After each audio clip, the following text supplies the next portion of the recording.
see if this works. Hey guys, doing a little bit of my Pontiac engine building today, and wanted to document some of it. I don't know if I'm going to be able to get this where I need to, but maybe if I'm lucky it will stay, which I'm not lucky very often, so we'll see. I am going to walk through, maybe for some beginners that have never done this, how to check your bearing clearance. This is something that you can have your machine shop do for you. Personally, in my experience, I've been through some pretty terrible machine shops in my day. I have very good ones now that I work with, but I like to measure it all myself. I like to know how it works. I like to know how to change it if I need to. I like to set the clearances where I want them. Bearing clearance on a Pontiac is kind of a controversial topic in some aspects. Some people want the bearings of very tight clearance, 0.0015 to 0.02 of an inch on the mains and rods. And then other people want about 1/1000th of an inch per inch of journal diameter. So if you're running stock Pontiac rod journals and a stock Pontiac crankshaft on, say, a 455, so that would mean you would have 0.00225 clearance, or no, 0.00225 clearance on the rods, and you would have 0.00325 on the mains. I set up the Pontiacs that I build at as close as possible to 0.0025 rods and mains.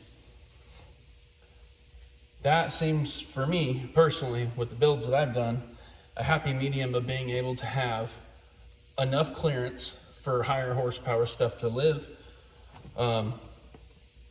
But mainly this is for, higher horsepower street builds where you want idle oil pressure when the engine's hot and it's 100 degrees outside, like it is today. If you have too much clearance on the bearings, if you have 0.003 of an inch mains and rods, you're probably going to have 15 to 20 psi hot idle oil pressure. Now, I'm not saying it won't live like that, but personally, I get the warm fuzzy feeling. I need to see at least, I'd like to see 30 minimum at idle hot. I want more than that, but Pontiac does not have a high volume oil pump. Now, they have high pressure pumps that have much stronger oil pressure relief spring in the pump, and that just increases the resistance before it opens the bypass in the oil pump. So you can achieve, like on the Super Duty 455 oil pumps that you can buy, like the Milling M54F. And then the standard type pump is like an M54D, M54DS. Well, even with the high pressure pump, it doesn't change the idle oil pressure. You're not really spinning that pump fast enough to create that kind of pressure to open the check valve. So the relief spring does very little for you at idle in a Pontiac, from what my experience has been. There's a couple things you can do. I use an M54DS milling pump, and I put a thick plate on the back of the oil pump, on the gear plate. Butler sells this gear plate. It's not expensive, but that I've actually back-to-back tested by accident, and it was worth 5 to 7 psi hot idle oil pressure. And I realized those thin plates that come on the milling oil pumps, unless you got a really old one. They used to come with a thick cast iron plate on them with countersunk screws. There's a lot of oil that squirts out between that thin plate and going all the way around it, really, except for where the bolts are. I'll grab the oil pump real quick. Hang with me.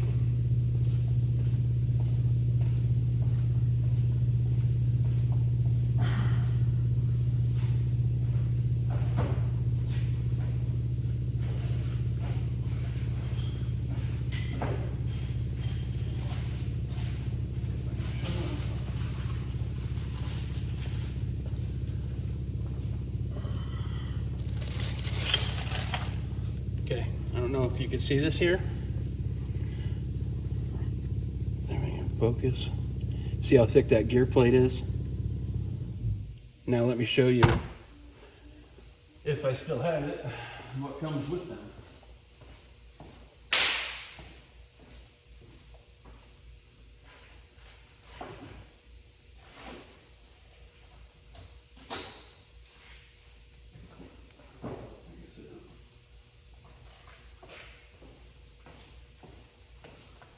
Okay, I don't have it anymore. I thought I still had it. Anyways, they're very thin. The pump plate that comes with them, I would say, is less than half of that thickness. And they warp in between where the bolts are and the pump body. Now, the other thing that I do is you see this in the inlet for the pump. I'll drill that out with a 1/2-inch drill, because sometimes the way that these castings are made, the way that they're cast together, that hole will be smaller than that. So I like to open that up to a full 1/2-inch. And then the other thing I'll do, or I'm sorry, that's the outlet. This is the outlet. The block side, I will actually chamfer this hole and widen it a little bit, because they don't always match up. They don't always match up real well between the pump outlet and the block inlet. I do some work to the filter housing as well, which I will show on another video. My main reason here today was documenting some more of this 490 cubic inch Pontiac build that's going into my 1973 Le Mans. It's just a all cast iron street deal. It's let's see, it's all numbers matching, original engine to the car, low mileage. So I didn't have a core, and so it's a bit risky, but I used the original engine for this build. It's my personal car, so I guess if I blow it up, I can fix it, right? Which will probably happen at some point. No, it should be fine. It's a cruiser. I think it'll make around 475 horsepower, probably close to 600 foot-pounds of torque. It's going to have had the heads poured a long time ago. They're a 4X head, a 4X3, and that is what came on the factory 4-barrel 473. They flow about 270 on the intake, and I think they're about 215, 220 on the exhaust. Dave up at SD Performance, man, he does some magic up there. He does not port them anymore, unfortunately. I keep trying to talk him into it, but I can't blame him. Cast iron head porting is dirty hard work. And if you can make all your money doing aluminum heads, then why not? I get it. It's just unfortunate because there's not very many good cast iron Pontiac head porters anymore. I do a little bit, but I don't claim to be anything like what Dave is or any of those guys. I can hold my own in the intake manifold porting, but that's neither here nor there. So, a lot of people, back to topic. Here I'm rambling again, sorry about that. So much information, so little time. This is something I'm very passionate about, something I've been building engines since I was 13. I'm 39 now. And I could never afford to have anybody build anything for me. I never had any fancy parts. I had to work for everything. So my dad was a master tech growing up, but he wanted me to learn it on my own. If I was interested in, then I would do the work necessary to learn what I want, and that was the case. We were in drag racing. I took up a big passion into motorsports. Spent every weekend at that drag strip with my father. We had an '89 Trans Am GTA. They ran low 13s at 105, probably back in the 90s. And nothing too fast, but it was a lot of fun. And on the street, as a kid, I thought that was pretty cool. But he had Pontiac Grand Prix all throughout my childhood. And we have a 67 GTO race car that was a blown alcohol deal. We raced out of the Pacific Northwest all over the place for years. And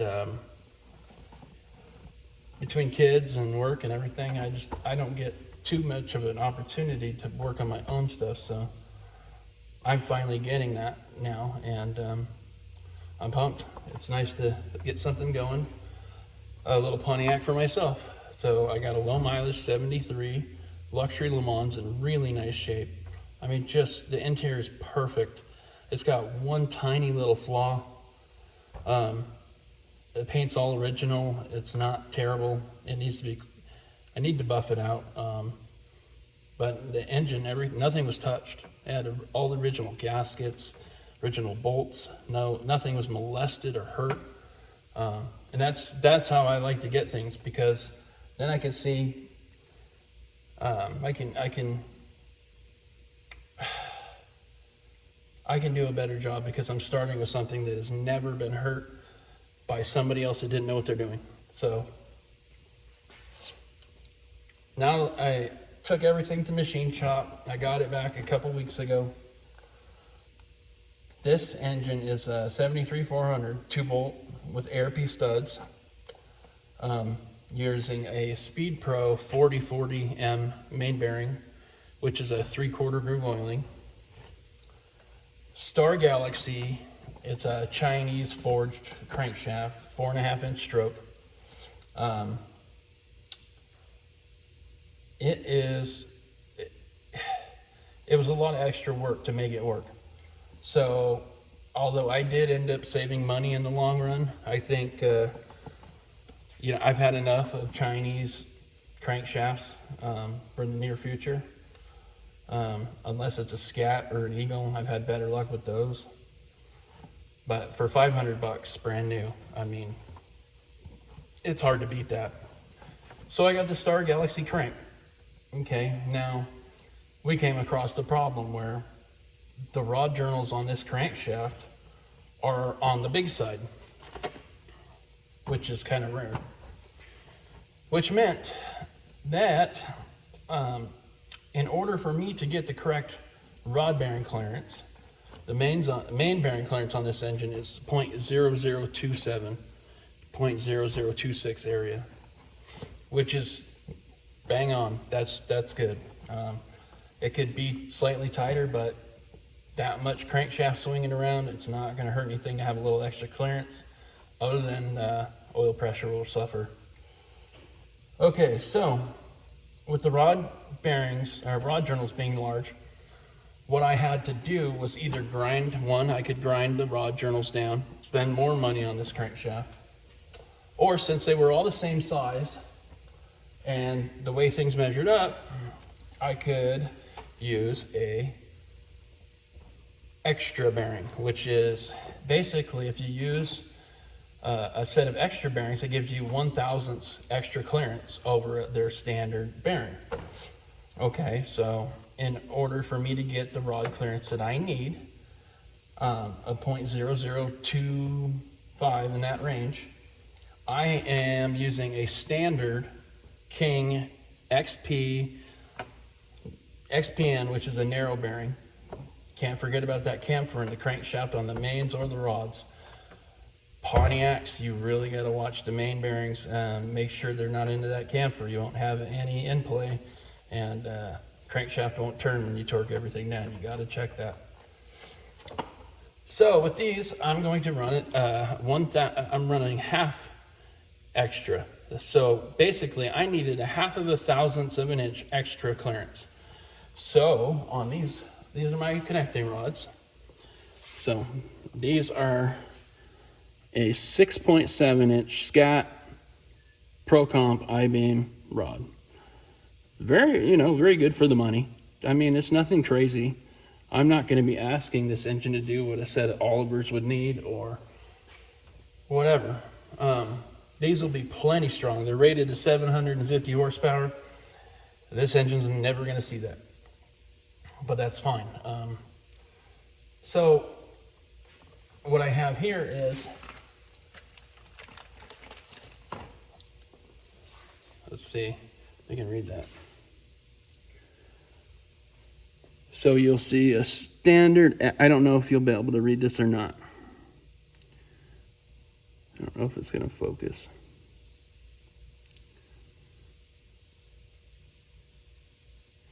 You'll see a standard X. Okay, that is my upper bearing. Now, I don't think it matters that much whether you put the extra bearing half shell in the upper or the lower. I was always told to put it into the upper on the rods and the block half on the mains. I don't know that makes a difference. It makes sense to me for some reason, but the other thing you have to realize is that's such a small amount that there's not going to be any lip between the rod bearing halves across here. There's not going to be any kind of lip for the crankshaft to catch on. It's a very, very small amount. So I have to clean these off real quick.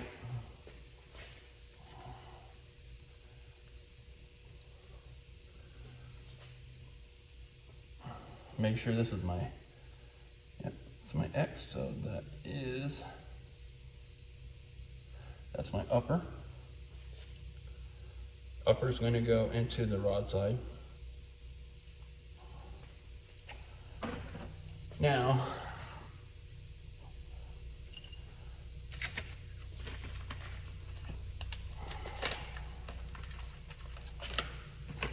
my cap side bearing half is the standard bearing. This is a standard stock size big block Chevy, because this crankshaft has big block Chevy rod journals. This is very, very common in aftermarket crankshafts for Pontiacs and for many other makes, Ford, Mopar, Oldsmobile. I build all domestic V8s, but I definitely have a passion for the Buick Olds Pontiac stuff. I have a 73 Chevy long bed pickup, looks like an old farm truck, and I had a 550 horsepower Buick 463 cubic inch with Edelbrock heads and that I ported, and a big single plane manifold. And you never expect to see a Buick powered Chevy pickup. And the looks that I got from people on that truck when I popped the hood was pretty special. Okay, so next step after I put my bearings into the rods is I'm going to put a real liberal coat of the ARP Moly Lube. I don't always use ARP Moly Lube. Sometimes I'll use what's known as peanut butter, and that's what a lot of the big time racers, Top Fuel guys use on their studs and fasteners that require that are under extreme pressure. But this is what I had the rods machined with, so whatever it's been machined with is what I'm going to use, and that's the main reason. It's not because I don't have it or anything like that. I'm also not just picking anything nilly-willy. Next, since this rod has dowels, I'm going to make sure the bolts are started by hand. I'm going to take hammer or mallet. I'm just going to tap it together. I'm going to use my gun to slowly run the bolts all the way down. Okay, now I have a nice thick rag. I know this is kind of far away, so this video is going to suck, but it's what I got for now. I need to get something to hold my iPhone. I don't have a rod vise here right now, so I'm going to use a regular vise. It's important that the rod can't turn in what you're holding it, because that will damage it. You don't want to put any dings in the rod. And the other part of that is the reason I ran the bolts all the way down is when I tighten this with a rag in here, I don't want the rag to get pinched in between and mess up my clearances. Those are all things that you need to watch out for. I'm going to show you, these rods get torqued to 63 foot-pounds. Is what ARP recommends and what they're machined at. I will use a stretch gauge after I torque the rods when I'm putting the short block together. But for now, checking the clearances, I know that this is going to be as close as I need it to be. For torquing, you want to go slow until you reach your setting. Make sure that the socket is all the way down on the head of your bolt. Brace yourself if you need to. Take your time. You don't want to round one of these rod bolts out.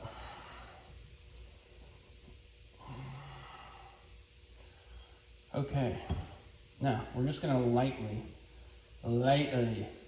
carefully hold the rod like this. This is what's called an inside bore micrometer, dial bore gauge. Okay, this is from Lyle. It's like $100. If you do more than one engine in your life, this is a great tool to have, okay?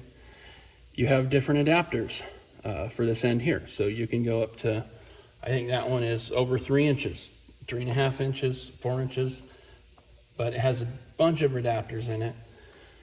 You have your dial bore gauge. One way that you can do this is you can measure the crankshaft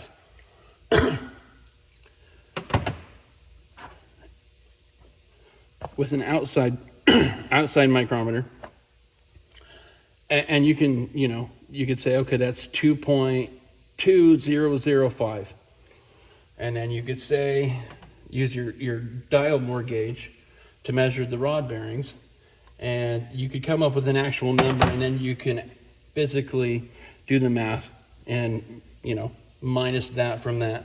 Okay, that's my clearance. Or you can measure the crankshaft with your outside micrometer, which this one here goes from 2 to 3 inches, and you could pick these up anywhere, like garage sales, wherever, used on eBay. This one is just one that I restored and got working well again, and then they have these machinist blocks that are exactly 2 inches or 1 inch or 3 inch, so that you can calibrate measuring tools. I believe one came with the Lyle dial bore gauge. Anyways, so I can measure the outside with the outside mic, the rod journal, and the crankshaft. Okay, then I lock it down, which I'm going to go measure the crankshaft real quick. You'll have to forgive me, it's over here. I'll be right back. Only takes a second for me.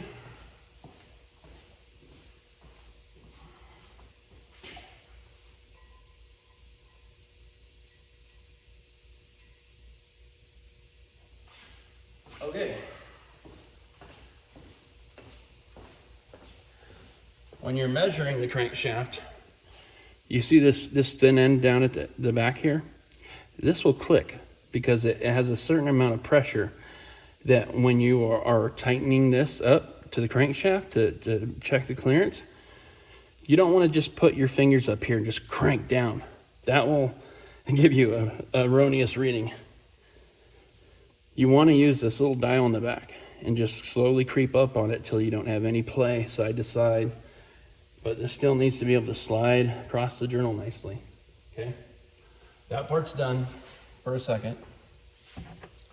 I take my dial indicator, dial bore gauge, I'm going to put this in here vertical because the distance between the center of the cap and the center of the beam of the rod is going to be the tightest clearance in that rod journal.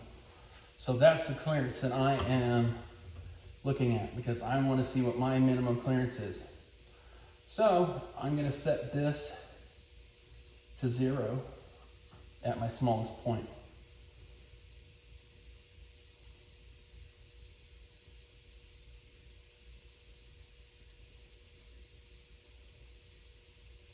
And while I'm in here, I also check to see if there's any taper across the journal this way.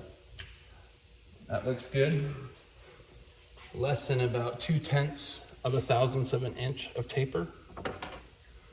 So now I will remove the connecting rod from the vise.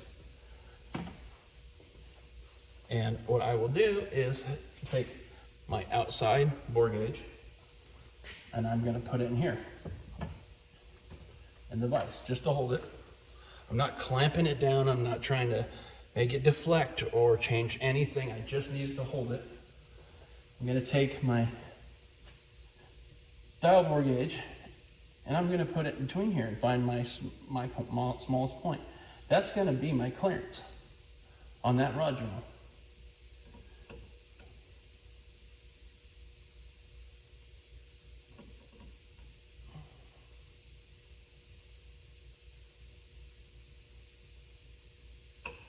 That one's showing about 2/1000 of an inch, a little over. So, say you want more clearance than that. Okay, now what you could do is you could take this rod apart and you could put the other extra half shell and you could put that in the rod side and to get another 0.5 of clearance for that journal. If I get a reading that doesn't make sense compared to the other journal I just measured and the other rod I just measured, I will go back and I'll double check everything. And you know, since I'm human, I get a lot of things wrong. So that's why I like to triple, quadruple check everything. But that's kind of just a basic tutorial for how you measure the bearings. On the mains, you know, you put your bearing, your cap in there, you torque it down to, you know, just like we do on the rods. Same principle. And let's say if it's way off, you might have to have the crankshaft ground down to the next bearing size, or you might end up right on the money where you want it. There's a lot of engines down there that don't have an X bearing for them. In that case, then you're going to have the crankshaft ground or polished. Well, not polished, but you're going to have it ground with extra clearance in it if it's not what you want. Anyways, my name is Derek Stewart of Derek Stewart Racing Engines. I'm hoping that I'll have the time to start putting some more of my Pontiac information out there. Stuff that I've learned from Dave Bishop and many others, and from personal experience. Anyways, you guys have a wonderful day. Thank you very much.